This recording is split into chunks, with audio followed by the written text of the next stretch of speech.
साधं उदाहरण घेते. एक गाव असतं आणि या गावामध्ये गुळाची ढेप असते. गुळाची ढेप सगळ्यांनाच आवडते, सगळं गाव तिथं प्रसिद्ध असल्यानं घ्यायला येतं. अशाच पद्धतीनं एका माकडाला कळतं या गावात गुळाची ढेप या दुकानात खूप चांगली मिळते. माकड बिचारे येतं आणि माकड आल्यानंतर ती गुळाची ढेप एक खातं. आता एका माकडाला कळलं तर दुसऱ्या माकडाला कळणार, नियम आहे. दुसरं माकड यायला लागलं, तिसरं माकड यायला लागलं, असं करत करत सगळ्या गावात गुळाच्या ढेप्या माकडांच्या उष्ट्या विकायची वेळ त्या दुकानदाराला आली. यानंतर मात्र दुकानदाराला प्रश्न पडला, उष्ट्या गुळाच्या ढेप्या कोण मजा घेणार, आपण माकडांचं काहीतरी केलं पाहिजे. मग त्यानं काय केलंय, काठी आणली आणि काठी घेऊन मारायला सुरुवात केली. आता एका माकडाला एकच माणूस एकाच वेळी मारू शकतो. बाकीची माकडे यायला लागली, दुसरं खायला लागली. त्याला दुसऱ्या दिवशी आयडिया आली, आपण असं करूया, एक काठी घेऊन एक जण मारतोय तर गावकऱ्यांचं सहकार्य करूया, कारण गुळ तुम्हालाच उष्ट मिळतोय म्हणून तुम्ही माझ्या दुकानावर बहिष्कार टाकलाय. एक काम करू, काठ्या इतक्या जास्त आणू की जेवढे करून प्रत्येक माणसाला एक काठी गावच्या दिली तर तो त्या एकेका माकडाला मारेल, म्हणजे माकडांचा प्रश्न मिटेल आणि गुळ आमचे सुरक्षित राहतील. गंमत म्हणजे अशी झाली, दुसऱ्या दिवशी गावकरी येणार त्याच्या आधीच पहाटे माकडं आली. दुसरं माकड खात असताना तिसऱ्याला धक्का लागला, त्यांनी काठी घेतली, त्याने मारलं. गावकरी आणि दुकानदार येईपर्यंत सगळ्या माकडांनी आपापल्या काठ्या घेतल्या आणि आपापल्याच लोकांनी चळवळीचं नेमकं आता असं झालेलं आहे, निळ्या झेंड्यावर आणि निळ्या त्या ध्वजावर कोण कधी कुठल्या पद्धतीने हक्क गाजवेल याचं मात्र आम्हाला काही कळत नाही. आणि राजकारणामध्ये भारतीय संविधान हे असं व्याकरणाचं पुस्तक असं छान केलेलं आहे, स्वतःच्या सोयीनं सांगणारा कलम, कधी स्वतःच्या विरोधात गेला तरी त्यातलाच कलम घ्यायचा. घटना म्हणजे व्याकरणाचा एखादा नियम नाही की ज्याला हवा तेव्हा तो बदलावा.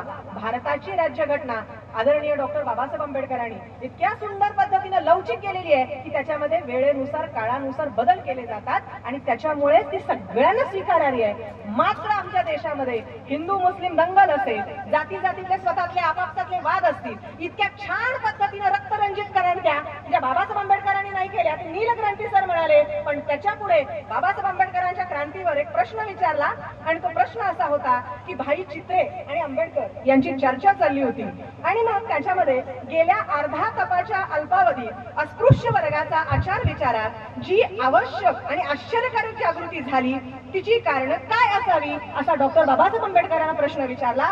त्यावेळेस डॉक्टर बाबासाहेब आंबेडकरांचं नेतृत्व हे त्याचं एकच कारण असेल का हा स्वतः बाबासाहेब आंबेडकरांना प्रश्न हयातीत विचारला. अस्पृश्य समाजाच्या सामाजिक राजकीय धार्मिक अशा कोणत्याही परिस्थितीत ते अल्प स्वल्प फरक कुठे पडलेले दिसत आहेत का आणि त्यांच्या क्रांतीला कोणतं नाव द्यावं, क्रांती म्हणावं की उत्क्रांती म्हणावं असा प्रश्न पडला. डॉक्टर बाबासाहेब आंबेडकरांनी त्यांना उत्तर खूप सुंदर दिलं. डॉक्टर बाबासाहेब आंबेडकर म्हणाले त्याला औचित क्रांती असं म्हणावं. म्हणजे काय, आज आम्हाला जे राजकीय हक्क मिळाले ते आज कित्येक वर्ष आम्ही जे काही आंदोलन केले, अखंड प्रवास जो चालू केलाय त्याच्यामुळे आम्हाला हे सगळं मिळालेलं आहे. त्यामुळे अत्याचार न घडता अल्प वेळेत गांजलेल्या मूक जनतेला बलाढ्य प्रतिस्पर्ध्याकडून नागरिकत्वाचे सन्मान हक्क मिळवले ही जगाच्या इतिहासात आजवर कधी न घडून आलेली क्रांती याला औचित क्रांती असं म्हणतात. आजच्या कार्यक्रमाला उपस्थित मान्यवरांचं मी शाब्दिक स्वागत करते आणि व्याख्यानामध्ये व्यत्यय न आणता गावच्या वतीनं स्वागत करत माझं व्याख्यान मात्र पुढे चालू ठेवते. हे मी सांगत असताना मला गंमत अशी वाटते, उपेक्षित हा शब्दप्रयोग सगळेजण वापरतात आणि उपेक्षित हा शब्दप्रयोग वापरत असताना उपेक्षित म्हणजे काय, ज्यांच्यावर अन्याय झालाय, अत्याचार झालाय, जे गोरगरीब आहेत त्यांना उपेक्षित असं म्हणतात. मी उपेक्षितांची थोडी फोड करते. उपेक्षित म्हणजे दोन आहेत, एक पॉप्युलर आणि एक अनपॉप्युलर आहे. पॉप्युलर उपेक्षित म्हणजे ज्यांना माहिती आहे मी उपेक्षित आहे, मी दलित आहे, मला माहिती आहे माझ्यावर अन्याय होतो आणि म्हणून मी रस्त्यावर जाऊन लढतो. मग हे पॉप्युलर उपेक्षित कोण, घटनेला धक्का लागला, लढणारा भारतीय पाहिजे, लढणारा एका जातीचा असतो. म्हणजे आमच्या राज्यघटनेमध्ये राज्यघटना आमची आहे याच्यापेक्षा कोणत्याही एखाद्या वर्गाची आहे. स्पेशल सांगायचं झालं तर बौद्ध समाज जास्त लढताना दिसतो, पण भारतीय म्हणून लढताना सगळं जग मात्र आम्हाला दिसत नाही. हे आमचं झालेलं अपयश. अनपॉप्युलर म्हणजे काय, आमच्या महिलांसाठी बाबासाहेब आंबेडकरांनी एवढं काम केलेलं आहे पण बाबासाहेब आंबेडकर आम्हाला आमचे वाटत नाही. बाबासाहेब आंबेडकरांनी सगळ्यात पहिल्यांदा जर दलितांचा एवढा कैवार असता तर सगळ्यात आधी विधानसभा सगळीकडे जर तुमची भाषणं जर ऐकली ना बाबासाहेब आंबेडकरांची मंत्री परिषदेतली सगळी भाषणं पहिल्यांदा शेतकऱ्यांवर आहेत. जर दलितांचा कैवार असता तर पहिल्यांदा दलितांची भाषणं असती. महाडच्या सभेला बाबासाहेब आंबेडकरांनी पाण्याचा सत्याग्रह केला पण पाण्याच्या सत्याग्रहावरचं भाषण नाही, महाडच्या सत्याग्रहातलं पहिलं भाषण बाबासाहेब आंबेडकरांचं महिलांनी केशभूषा आणि वेशभूषा कशी असावी याच्यावरचं भाषण आहे. आणि त्याचा फरक रायगडला ज्यावेळेस बाबासाहेब आंबेडकर गेले त्यावेळेस सगळ्या महिलांनी स्वतःमध्ये बदल केले. हे बदल का करायचे गरजेचे होते? वेशभूषा आणि केशभूषेवर मी बोलतेय. महिला वर्ग आणि पुरुष वर्ग आहे. बाबासाहेब आंबेडकरांनी असं अजिबात सांगितलं नाही की ऋण काढून खर्च करा आणि तुम्ही स्वतःला फार शोबाजी करा आणि आपण फार मोठे तसं सांगा. अजिबात नाही.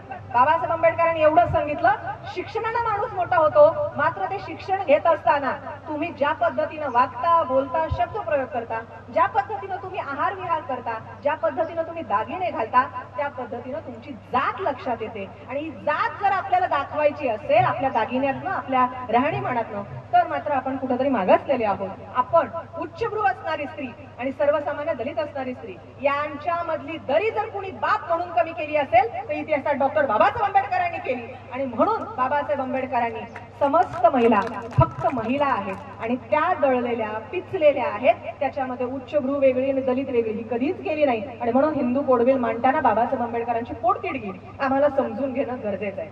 बाबासाहेब आंबेडकरांना एका पत्रकारांनी प्रश्न विचारला, दक्षिण आफ्रिका आणि गांधी सत्याग्रह यावर तुमचं मत काय? त्यावरचं गांधीजींच्या बद्दलचं उत्तर खूप सुंदर दिलं बाबासाहेब आंबेडकरांनी. गांधीजींना दक्षिण आफ्रिकेत जे काही केलं ते चांगलंच आहे, पण दुर्दैव माझ्या प्रत्येक देशातल्या प्रत्येक गावामध्ये एक दक्षिण आफ्रिका आहे आणि त्याचं जागतिकीकरण झालं तरी त्याच्याबद्दल कुणीही काही बोलत नाही, त्याच्याकडे लक्ष देत नाही. आमची गावं आजही उपेक्षित आहेत. हे मात्र गांधीजींना लक्षात आलं नाही का? स्त्री उपेक्षित जरी मांडली गेली तरी ह्युमन राईट हा शब्दप्रयोग आता आहे, पण ह्युमन राईट हा शब्दप्रयोग त्या कालखंडात कुठेही वापरला नाही. अशा वेळेस बाबासाहेब आंबेडकरांनी महिलांच्या हक्कांचे प्रश्न मांडले. आता हे सगळं मांडत असताना आम्ही दोघंही म्हणजे आज पहिल्यांदा विचारपीठाचं आभार आणि गावकऱ्यांचं की लहानपणापासून काका काका काका आपण ज्यांना म्हणतो, आमचे दया काका प्राचार्य आणि इतिहासाचे आणि त्यांच्याच पाऊलावर कुठेतरी पाऊल टाकत असताना मी सुद्धा इतिहासाचीच आहे. हे विशेष आहे. इतिहासामध्येच माझी PhD चालू आहे.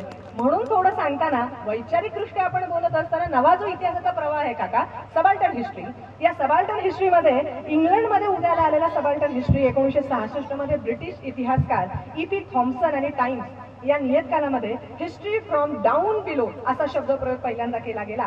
आणि भारतीय इतिहासाशी स्त्रियांचं नातं दुहेरी टप्प्यातलं आहे. म्हणजे ते कसं आहे बघा, एकाच वेळी स्त्रियांची दखल इतिहासामध्ये घेतली जाते आणि दुसऱ्या वेळी इतिहासाची दखल नाकारली जाते. इतिहासामध्ये अनेक अशा महिला आहेत की ज्यांनी कॉन्ट्रीब्युशन खूप चांगल्या पद्धतीने दिलंय, पण आज त्या दुर्मिळ होत गेलेल्या आहेत, त्या नाहीशे झालेल्या आहेत. याचा विचार करत असताना आपण खूप चांगल्या पद्धतीनं प्रगती करतो, सगळं करतो, पण हे सगळं मांडत असताना नदी कायम समुद्राला मिळते आणि मग नदीचा गोडवा हा नष्ट होतो आणि समुद्रामध्ये ती खारट होते.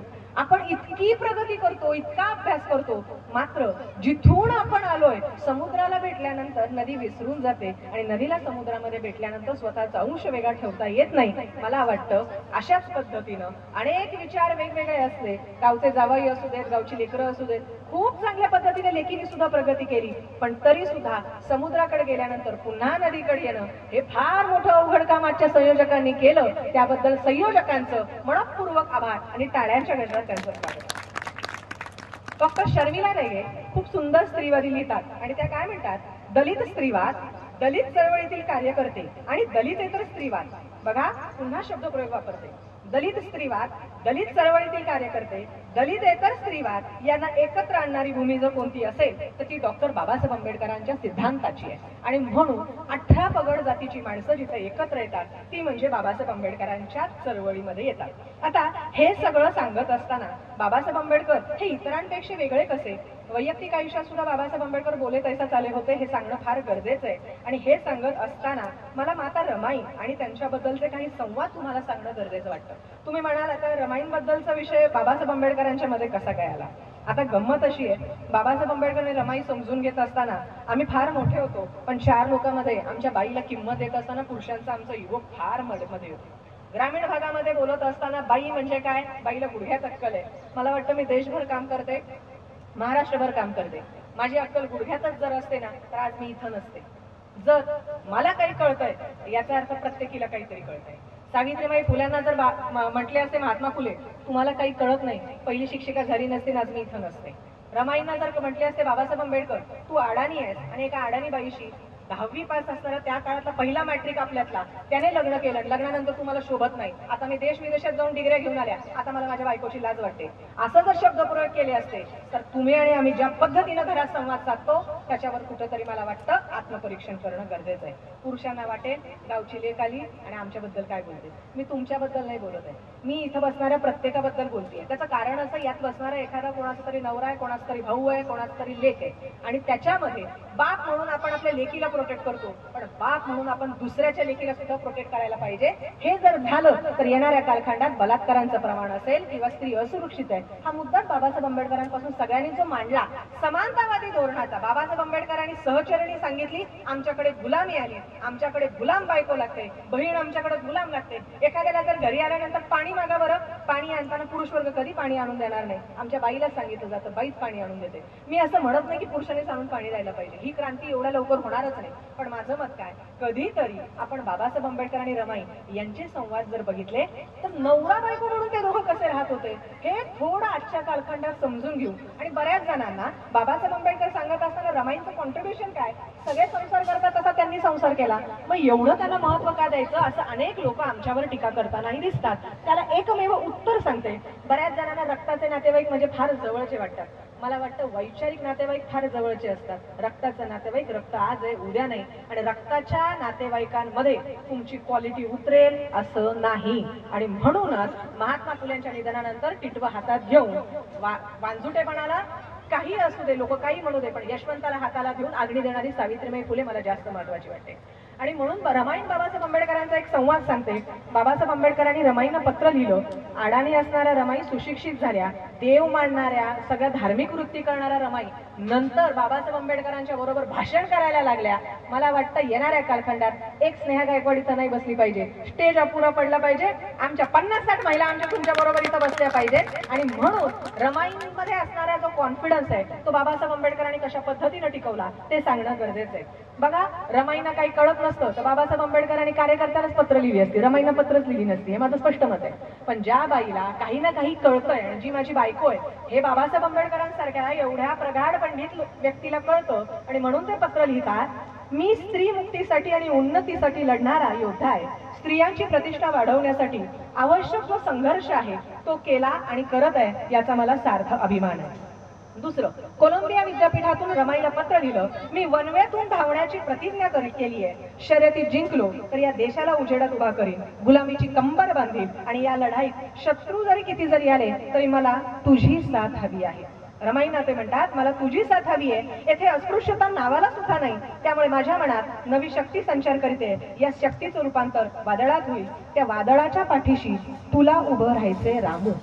बाबासाहेब आंबेडकरांना रमाईंमध्ये एवढं पोटेन्शियल आहे असं जर वाटलं नसतं तर बाबासाहेब आंबेडकरांनी एखाद्या कार्यकर्त्यांना किंवा शाहू महाराज किंवा इतर सगळ्यांना मदत ज्यावेळेस घेतली तसं तिथंही पत्र लिहिलं असतं, आणि तुम्हीच मला सांभाळा, मी खचलोय असं म्हणू शकले असते. पण बाबासाहेब आंबेडकरांनी या वादळाला तुला पेलायचं हे ज्यावेळेस सांगतात त्यावेळेस एक वादळ दुसऱ्या वादळाला सुद्धा वादळच म्हणतं.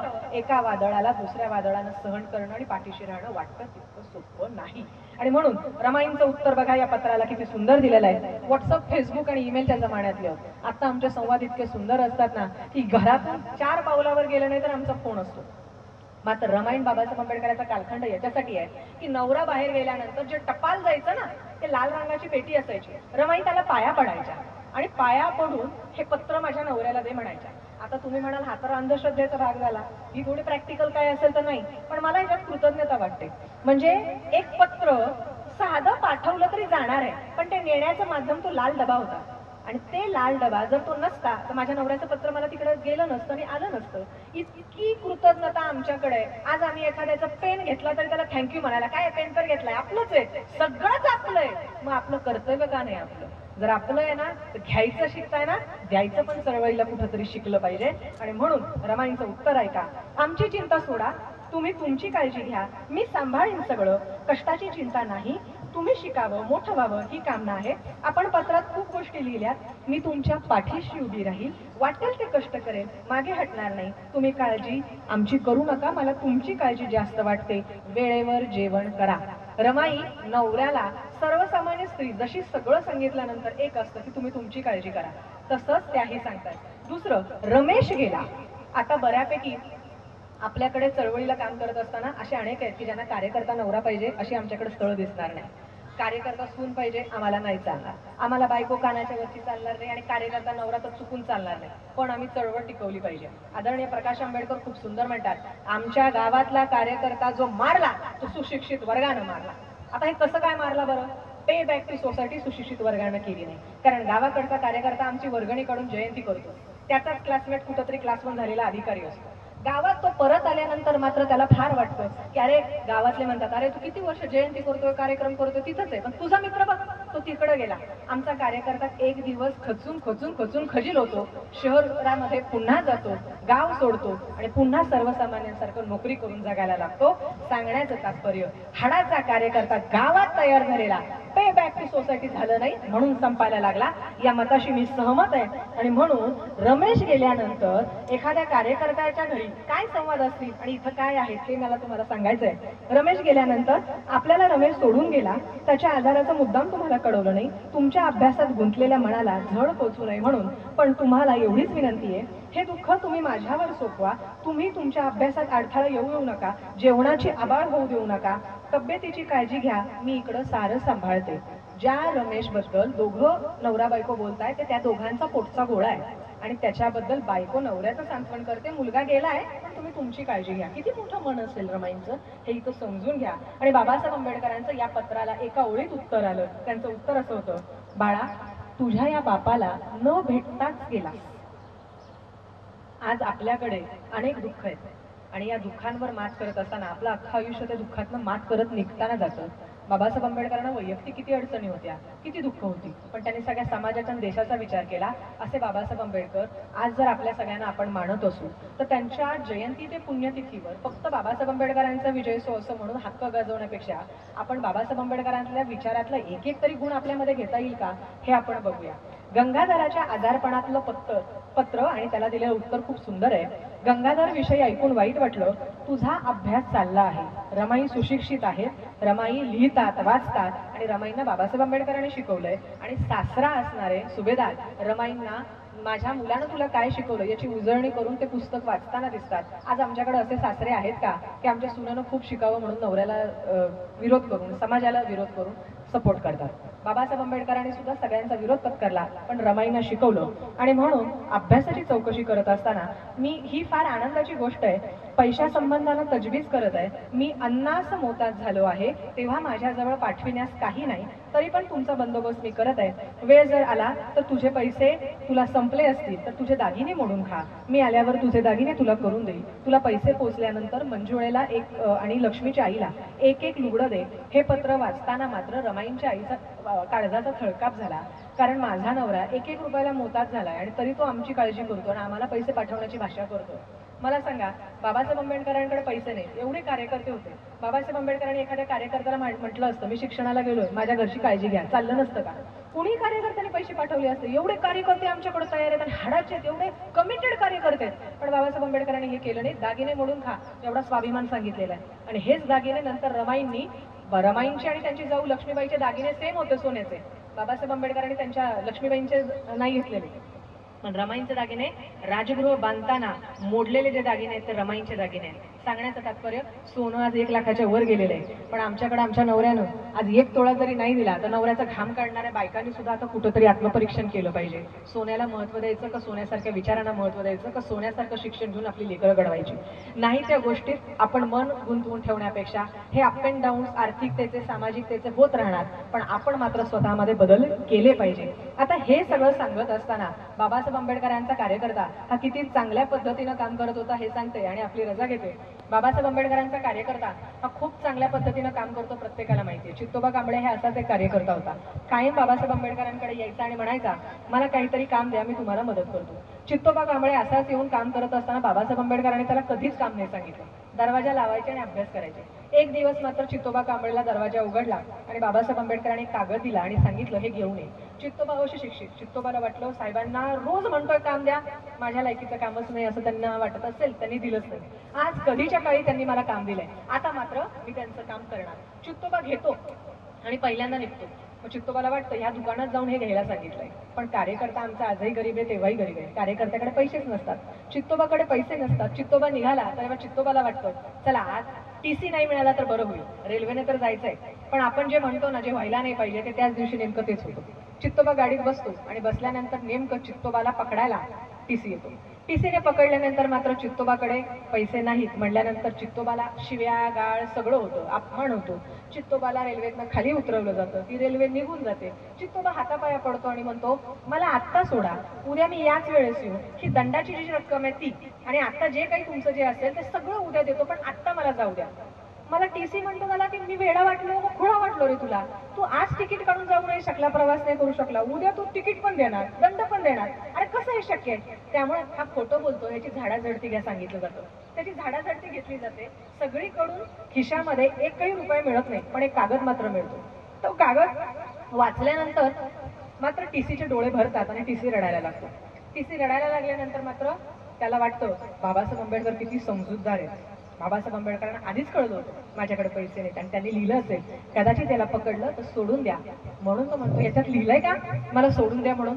त्यावेळेस ते म्हणतात, हा कागद आहे ना, याच्यावर फक्त पुस्तकांची नावं आणि लेखकांची नावं आहेत, याच्यामध्ये काहीही लिहिलेलं नाहीये, तुला सोडून द्या. पण हे हस्ताक्षर इतकं सुंदर आहे, मी हे जाणतो हे हस्ताक्षर बाबासाहेब आंबेडकरांचं आहे आणि बाबासाहेब आंबेडकरांच्या चळवळीतली औलाद कुठली गद्दार असू शकत नाही आणि म्हणून मी तुझ्यावर विश्वास टाकतो, तुझा. ज्या हस्ताक्षराच्या एका तुकड्यावरून आपल्यावर परक्या माणसानं आपण चुकलो तरी विश्वास टाकला. आमच्याकडे बाबासाहेब आंबेडकर विचारानं कर्तृत्वानं सगळे आहेत, पण आमच्याकडे मात्र सत्ता नाही. 3.5% संस्कृतीला आम्ही मात्र झटत राहिलोय, पण आज 18 पगड जातीनं एकत्र येऊन आम्ही आमच्या सत्तेमध्ये येऊन काही परिवर्तन करू शकत नाही, कारण आम्ही आमच्या जातीतच एवढे आखडलोय आणि अंतर्गत वादामध्ये मात्र आमचं त्या माकडाच्या सारखं कुठेतरी झालेलं आहे. म्हणून सगळ्यांनी आता एकत्र येणं गरजेचं आहे. स्वाभिमानाबद्दल खूप चांगल्या पद्धतीने सांगितलं. आपण गाव सोडला कारण भाकरी हवी आणि म्हणून पिऱ्या नावाचा असा माणूस असतो, मुलगा, जो इतका छोटा असताना गावच्या बाहेर असणारी लोक म्हणजे अस्पृश्य असं त्या कालखंडात होतं. हा पिरा कधी वर्गात जाऊन शाळा शिकत शकत नव्हता, कारण जातीनं खालचा. पिऱ्या वर्गाच्या बाहेर बसतो, पिऱ्या रोज अभ्यास करतो आणि पिऱ्या बाबासाहेब आंबेडकरांची भाषणं मात्र ऐकत असतो. आणि मग बाबासाहेब आंबेडकरांची भाषणं ऐकत असताना मात्र पिऱ्याला एक उत्सुकता असते की आता आम्ही किती छान पद्धतीनं जगतोय. पण एक दिवस मात्र त्याचा अहम तोडला जातो. गावातल्या गुरुजींना कळतं की पिऱ्याला बाहेर बसून जितकं येतंय तितकं आत बसणाऱ्या मुलांना सुद्धा येत नाही. आणि हे कसं काय, मी तर यांना रोज शिकवतो, पण बाहेर बसणारं पोरग ऐकून ऐकून इतकं सगळं उत्तर पहिलं देते, मग आत बसणारी मुलं काय करतात हे मात्र कळल्यानंतर पिऱ्याला एक दिवस ते गुरुजी सांगतात, तिथं बाहेर माझे जोडे ठेवलेले, ते जोडे मात्र घे आणि माझ्या पायात घाल. पिऱ्याला सांगितलं जातं जोडे घे आणि पायात घाल. पिऱ्याला जोडे पायात घालायला पिऱ्या लगेच उठतो, कारण मास्तरांचं काम आहे आणि मास्तरांचं ऐकायचं आहे. पण मास्तरांचे जोडे उचलताना पिऱ्याला बाबासाहेब आंबेडकरांचं वाक्य आठवतं, गरिबीत असलं तरी चालेल पण स्वाभिमानानं राहायचं, कोणाचे जोडे उचलायचं काम करायचं नाही. पिऱ्याने जोडे तात्काळ ठेवले आणि सांगितलं, इथून पुढच्या कालखंडात मास्तर दुसरं कोणतंही काम सांगा मी करेल, पण कोणाचे जोडे उचलण्याचं काम नाही करणार, कारण माझ्या बाबासाहेब आंबेडकरांनी सांगितलंय कोणाच्याही पुढं पुढं करायचं नाही, स्वाभिमानानं जगायचं. स्त्री म्हणून जगत असताना अनेक अप अँड डाऊन्स येतात. समाजामध्ये काम करत असताना बाईला संपवणं फार सोपं असतं, कारण बाईच्या कमरेखाली वार केला की बाई संपते आणि मग एक कॉम्पिटिशन कमी होते. आणि म्हणून बाबासाहेब आंबेडकरांनी महिलांविषयक धोरण समतेचं आखलं, मात्र आमच्याकडे तितकं नेतृत्व तयार करू दिलं जात नाही. तयार झालं नेतृत्व तर ते संपलं जातं. आणि म्हणून अध्यक्ष आणि उपाध्यक्ष यांच्या सगळ्या संस्था पाहिल्या तर इथं नवरा बायको किंवा ब्लड रिलेशन आम्हाला दिसतं, पण रक्ताच्या वारशापेक्षा विचारांचा वारसा असणारा माणसं दिसत नाही. मध्यंतरी एक प्रोग्राम होता आणि त्या कार्यक्रमाला आज जसं खुर्च्या तुमच्याकडे कमी पडल्या तशा पद्धतीनं मी उभी होते आणि बऱ्याचदा आता कालचा माझा खारघरचा कार्यक्रम झाला, एवढा तुफान गर्दी होती की वक्ता कधी उठतोय म्हणजे त्याची खुर्ची तरी बसायला मिळेल एवढी परिस्थिती होती. आणि अशा परिस्थितीमध्ये मी उभी राहिलेली असताना एका वयस्करांना असं वाटलं की बाई आपल्या चळवळीतलं एवढं चांगलं काम करतात आणि किती वेळ उभे आहेत, बरं एकही खुर्ची नाही तर त्याच्यात त्यांचा दोष नाही. मी तरीही उभी राहिले आणि बाकीच्यांचं होतंय होऊ देत. मी उभे राहिलेले असताना त्यांनी इतक्या दुरून ती खुर्ची अशी उचलत आणली. लाकडाची खुर्ची हाताने पुसली, शर्टाने पुसली, रुमालाने पुसली, अगदी व्यवस्थित केली आणि ती आणली. एवढी धूळ खात असलेली खुर्ची तो कार्यकर्ता इथपर्यंत घेऊन येतो. तो माझ्या रक्ताचा नाही, माझ्या नात्याचा नाही, मला त्याचं नाव माहित नाही, गाव माहित नाही, पण तो व्यक्ती इथपर्यंत आणतो. आणताना बसायला मी जाते, नाही मॅडम थांबा म्हणाले. थांबा म्हटल्यानंतर मी उठले, नंतर पुन्हा बसले. मला काहीच कळलं नाही.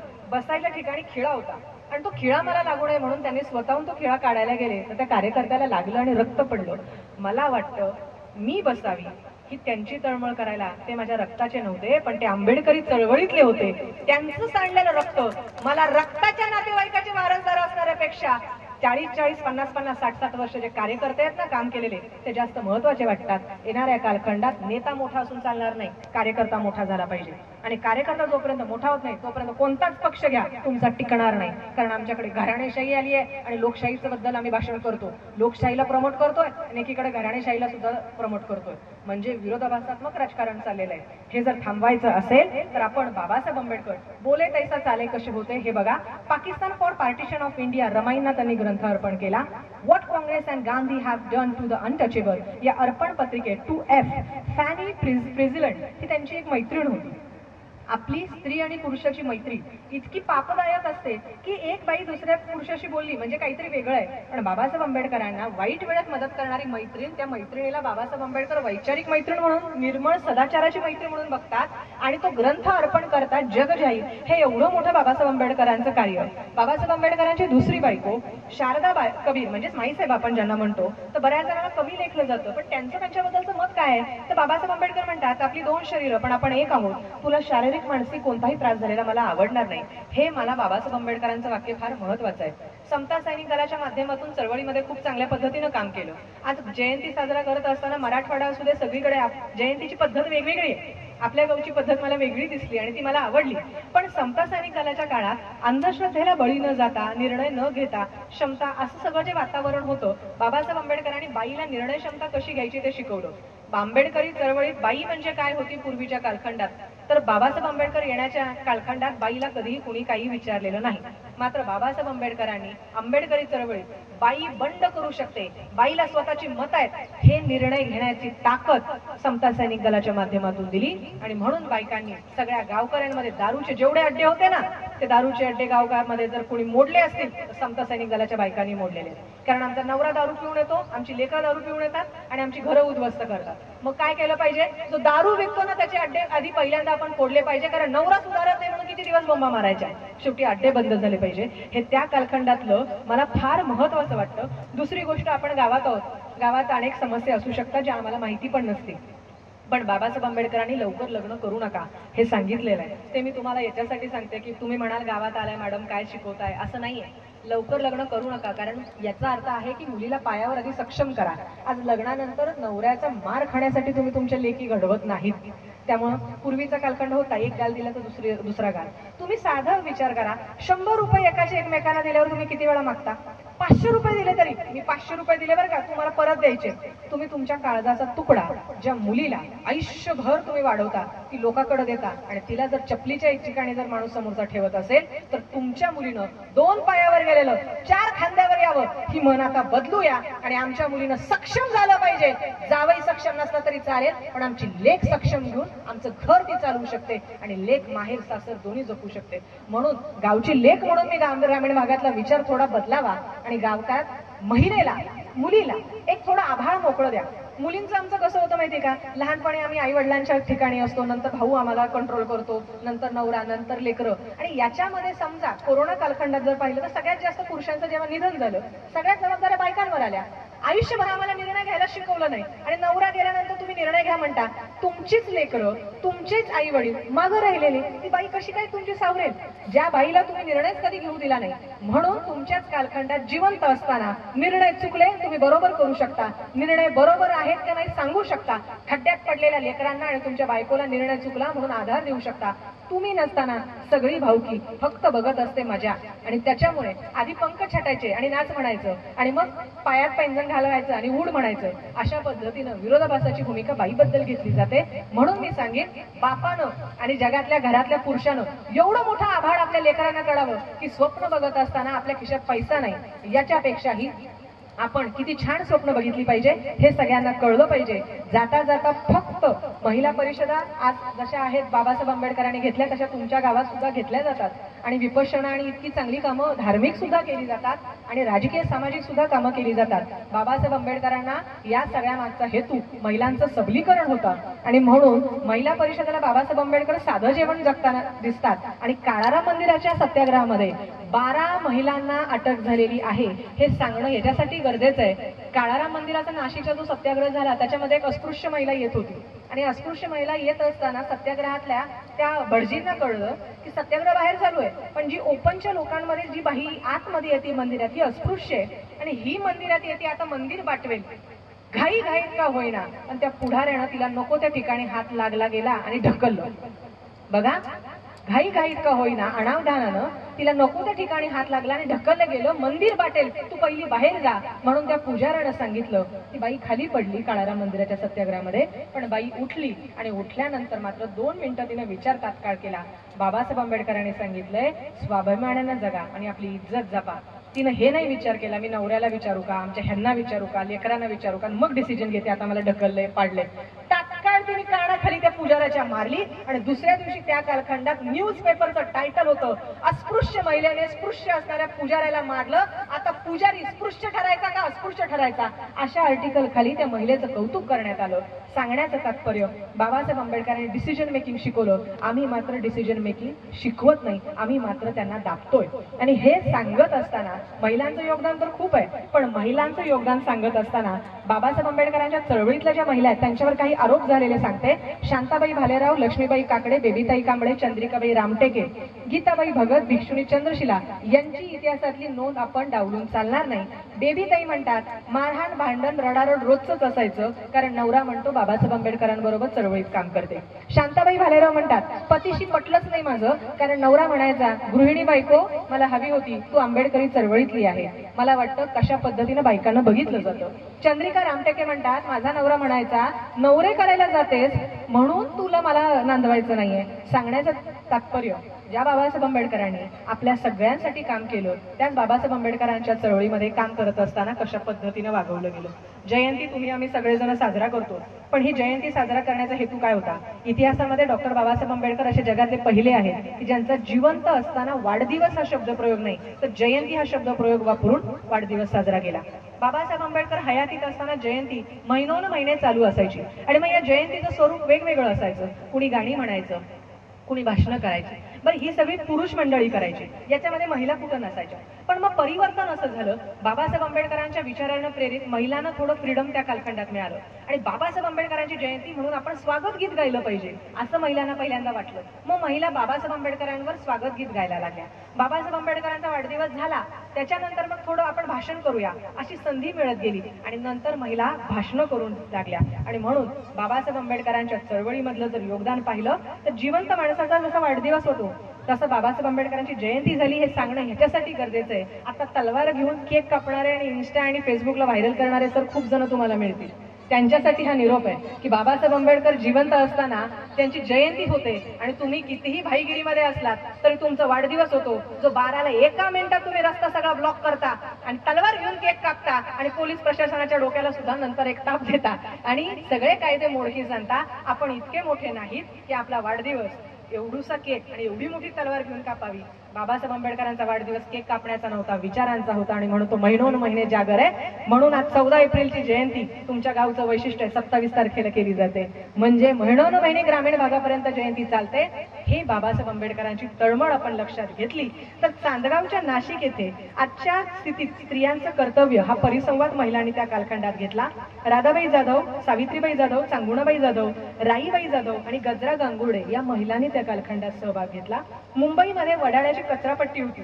कचरापट्टी असणाऱ्या ठिकाणी गलिच्छ चालीरीतीचं विडंबन करणाऱ्या विनोदी नकला, पद आणि विद्यार्थिनी काळूबाई, सरूबाई, शांताबाई, गयाबाई, शेवंताबाई यांनी रात्री 2:30 पर्यंत महिलांनी जयंती बाबासाहेब आंबेडकरांची साजरा केली. आपण दिवसाची जयंती 1 दिवसाची करतो, बायकांमध्ये आमच्या एवढी ताकद होती की रात्री 2:30 पर्यंत आम्ही जयंती साजरा केल्या. नागपूरची जयंती ही वेगळी होती.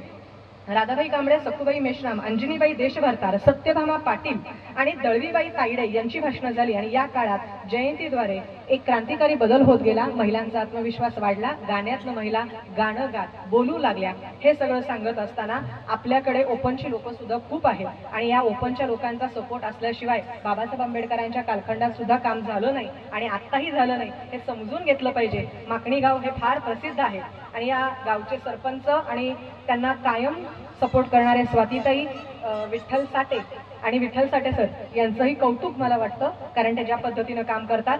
40-50 वर्ष, त्याच्यापेक्षा 60 वर्ष जुनी असणारी आमच्या ही जयंतीची परंपरा, आणि याच्यामध्ये एक बौद्ध विहार असावं अशी एक सर्वांची एक कामना आहे की ते इथं असलं पाहिजे. आणि याच्यासाठी ही जी जागा आहे, ज्या जागेवर आपण इथं उभे आहोत, त्या जागेसाठी काही करता आलं तर आपण सुशिक्षित वर्ग, जी गावच्या बाहेर आहेत आणि गावच्या आत आहेत, यांनी मिळून आणि गावच्या सरपंच, उपसरपंच आणि गावच्या सगळ्यांनी मिळून एक बौद्ध विहार असावं. बौद्ध विहार म्हणजे कुठल्या ठराविक जातीचं नाही, आणि बौद्ध विहार म्हणजे कोणत्या एका समाजाचं नाही. बौद्ध विहारामध्ये बाबासाहेब आंबेडकर म्हणतात, येताना सगळेजण जात घेऊन येतात, जाताना मात्र विहारातनं जात मुक्त सोडून माणूस म्हणून जातात, आणि म्हणून विहारांची आम्हाला इथं गरज आहे. आणि या विहाराच्या जागेसाठीचा जो लढा आहे त्यातले वाद मिटावेत आणि सगळ्यांनी एकीनं होऊन गाव आपलं तसं त्या गावामध्ये ग्रंथालय असलं पाहिजे, त्या गावामध्ये MPSC UPSC करणारे सेंटर आपण कसं पद्धतीने उभं करूया. आज आपल्याकडचे अनेक ग्रामीण भागामध्ये मुलं स्पर्धा परीक्षा तयारी करतात, त्यांना शहरात पुण्याकडे यावं लागतं. पुण्याकडे न येता ग्रामीण भागात जास्तीत जास्त लोक नांदेडपर्यंत जातात मला वाटतं सर, पण नांदेडपर्यंत न जाता इथल्या इथं कशा पद्धतीने अभ्यास करता येईल हे बघूया. याचबरोबर समस्त गावकऱ्यांचं गेली कित्येक वर्ष सहकार्य आहे. मला वाटतं माझा जन्मही नसेल त्याच्या आधी इथं ही जयंती साजरा केली जाते, आणि त्याच्यामुळे या जयंतीच्या स्वरूपामध्ये अनेक वर्षी तुमच्यामध्ये बदल होत गेले. पण या गावचे अनेक सुपुत्र आहेत की जे मुंबई असेल, पुणे असेल, या सगळ्या बाहेरचे आहेत, त्यांची नावं मला घेणं गरजेचं वाटतं, आणि इथं आहेत त्यांचा सुद्धा उल्लेख करणं गरजेचं आहे. हे याच्यासाठी आहे की इथं बसणाऱ्या प्रत्येकाच्या डोळ्यामध्ये कुठंतरी स्वप्न असली पाहिजे. मला वाटतं मी 10 बाय 10च्या खोलीत राहिले, आणि 10 बाय 10च्या खोलीत तुम्हा सगळ्यांची गावाकडची घरं मोठी आहेत, बरं शहरामध्ये राहतात आमची घरं छोटी आहेत. तुम्हाला सगळ्यांना शहराचं अट्रॅक्शन वाटत असेल, पण शहरामध्ये जागा कमी मिळते, आणि अशामध्ये मला कधीही स्वतंत्र अशी खोली अभ्यासाला नव्हती. आणि अशा परिस्थितीमध्ये अभ्यास करत असताना माझ्या आजी आजोबांचं कौतुक, मला अभिमान आहे, मी एका हमालाची नात आहे, नागनाथ गायकवाड यांची मी नात आहे, याचं मला कौतुक आहे. आणि माझे वडील आणि आई दोघंही ग्रंथपाल, दिलीप गायकवाड यांची मी लेक आहे. मला माझ्या वडिलांनी कायम विचार किती चांगले असले पाहिजे हे शिकवलं. तुम्ही काय घालता, कसे राहतात, याच्यावर मात कशी करायची हे माझ्या वडिलांनी शिकवल्यामुळे मी आज इथे आहे. मी हे सांगते याच्यासाठी, 18 पिढ्यांमध्ये किंवा 7 पिढ्यांमध्ये मागच्या आमच्या घरात कुणीही बोलणारं नाही, आणि एक बाई बोलते म्हणजे कानाच्या वर ही पद्धतच नाही. सुरुवातीला भाषण ज्यावेळेस सुरू झाले त्यावेळेस सोशल मीडिया नव्हता, आणि हा सोशल मीडिया नसल्यामुळे बाई भाषण करते कसं शक्य आहे, आणि म्हणजे घराण्याची इज्जत जाते किंवा आमचं नाव घालवते, असे अनेक आरोप प्रत्यारोप मीही सहन केले. त्यामुळे माझ्या आईवडिलांना किती खस्ता खाव्या लागल्या हेही मला माहिती आहे. पण या सगळ्यामध्ये मी वक्तृत्व वादविवाद स्पर्धा ज्या आपल्या कॉलेजच्या महाविद्यालयाच्या असतात, शाळेच्या असतात, त्या मी सगळ्या सहभागी झाले, आणि याच्यात मी जात सोडून काम केलं. मी तुम्हाला आधीच त्याच्यासाठी सांगते, मी जर ठराविक एका जातीची अशी म्हणून जर कामं केली असती तर माझा तेवढा अभ्यासही झाला नसता. आज 18 पगड जातीत मी काम करू शकते, कारण मी सगळे विषय त्या कालखंडात महाविद्यालयाच्या स्तरामध्ये वाचले, अभ्यासले, भाषणं केली, आणि भाषणाला सर साठेसाहेब तुमच्यासारखे अनेक पाहुणे आम्हाला भेटले. आणि या भाषणामध्ये उस्मानाबादचा जो कॉलेज आहे त्यात प्रमोद महाजन करंडक याची राष्ट्रीय स्तराची एकेकाळची विजेती सुद्धा मी आहे. मला वाटतं याच्यामुळे आम्ही ग्रामीण भागाशी कनेक्ट झालो, अनेक पाहुण्यांनी आम्हाला लक्षात ठेवलं, अनेक साहित्यिकांनी आम्हाला लक्षात ठेवलं, आणि घरातून मार्गदर्शन जरी नसेल, कुणी नसेल, माझे वडील 52व्या वर्षी वारले, पण जरी माहिती कुणी देणारं नसेल तरी सगळ्या यांनी मुलीमध्ये टॅलेंट आहे, आपण तिला घडवलं पाहिजे, जात कोणती घेणं नाही, पण मुलगी घडली पाहिजे असं म्हणत मला पुढं काढलं. मला आठवतं RR पाटील मंत्री असताना माझं बक्षीस होतं, आणि मी वडील गेल्यानंतर 8 दिवसात पोलीस प्रशासनाचं रस्ता सुरक्षाचं बक्षीस असतं सर, निबंध लेखन असतात तुमच्याकडे, त्याचं पहिलं बक्षीस मला होतं मुंबईला पनवेलला, आणि ते घेत असताना सगळे सेलिब्रिटी होते. माझ्याकडे चांगले घालायला कपडे नव्हते, कारण वडिलांना जाऊन 3-4 दिवस झाले. अशा वेळेस घरातनं मुलगी बाहेर पडते म्हणजे फार मोठं काहीतरी, पण विद्यापीठाचा नियम असतो त्याच्यामुळे मी गेल्यानंतर सगळे सेलिब्रिटी नटून थटून माझ्याकडचे कपडे बघून आबांनी विचारलं, या मुलीची मला थोडी माहिती पाहिजे, आणि आबा त्यावेळेस गृहमंत्री होते.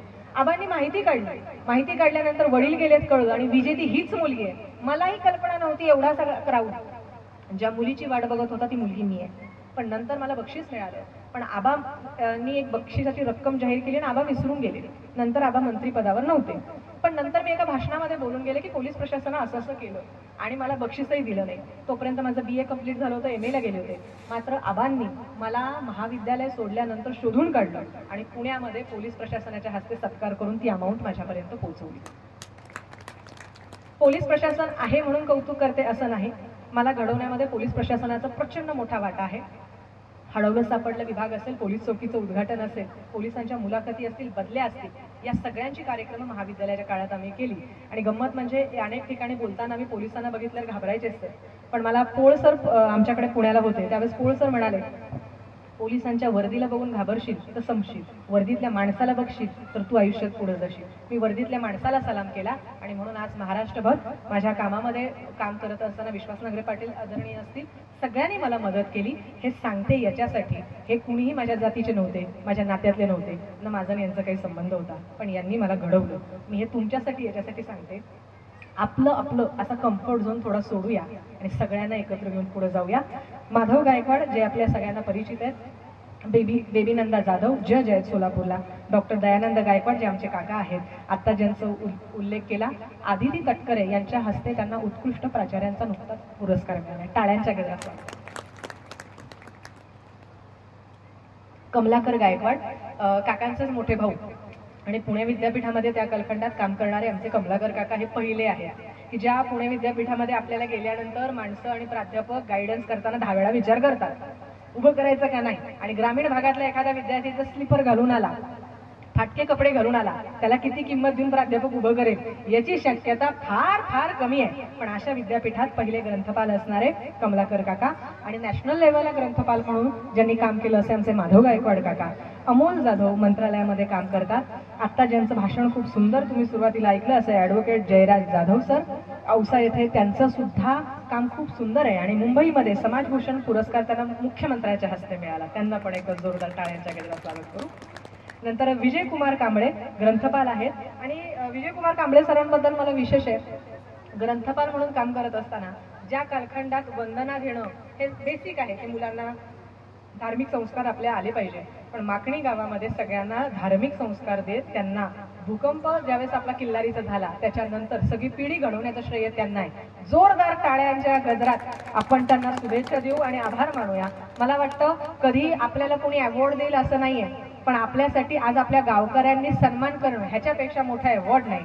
मला अनेक पुरस्कार मिळाले हे सांगितलं सर, पण त्याच्यामध्ये कुणी कधी कोणाची लेख म्हणून पुरस्कार मला दिला नाही. समस्त माकणीकरांनी मला आज माकणी गावची लेख म्हणून दिलेला हा बहुमान आम्हाला लाख पटीनं मोठाचा आणि महत्वाच्या पुरस्कारांपेक्षाही कमी नाहीये हे सांगणं गरजेचं आहे. गावातले बाहेरचेच नाही तर गावातले आतले सुद्धा जी काही माणसं आहेत जी राहतात त्यांचा सुद्धा उल्लेख करणं गरजेचं आहे, कारण गावात बाहेरून येऊन मदत करणं आणि उभं राहणं हे तसं फार सोपं आहे. कारण आर्थिक मदत करणारा आम्ही घटक जरी असलो ठरलो तरी ते सोपं आहे, कारण मदत दिली संपलं, पण जे गावात इथं राबतात त्यांचे कष्ट मला फार महत्वाचे वाटतात. आणि म्हणून मधुकर जाधव सर, अण्णाराव माकणीकर, वैकुंठ जाधव, सतीश गायकवाड, डॉक्टर विजयकुमार कांबळे माजी ग्रामपंचायत सदस्य, सुनीता कांबळे, छाया कांबळे, नंदाबाई कांबळे, सुजाता माकणीकर, वर्षा कांबळे या महिलांची नावं ही 4-5 का होईना पण ती फार उल्लेखनीय आहेत, कारण पुरुषांच्या तोडीस तोड चळवळीमध्ये महिलांचं सुद्धा कॉन्ट्रीब्युशन असलं पाहिजे. त्यामुळे या महिलांसाठी आणि बाकीच्या इथल्या राहणाऱ्या स्थानिकांसाठी टाळ्यांच्या गजरात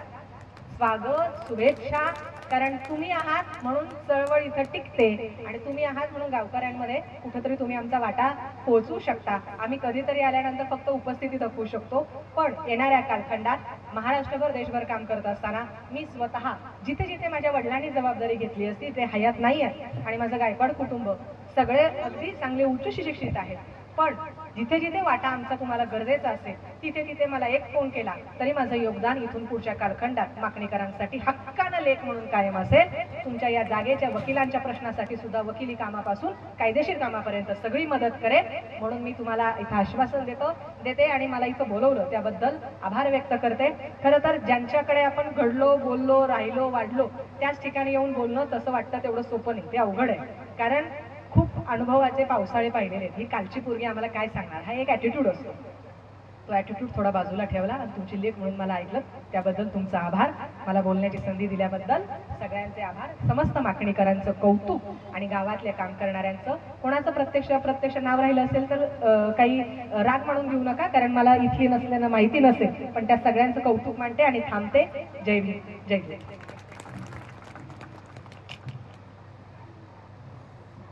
हेलो.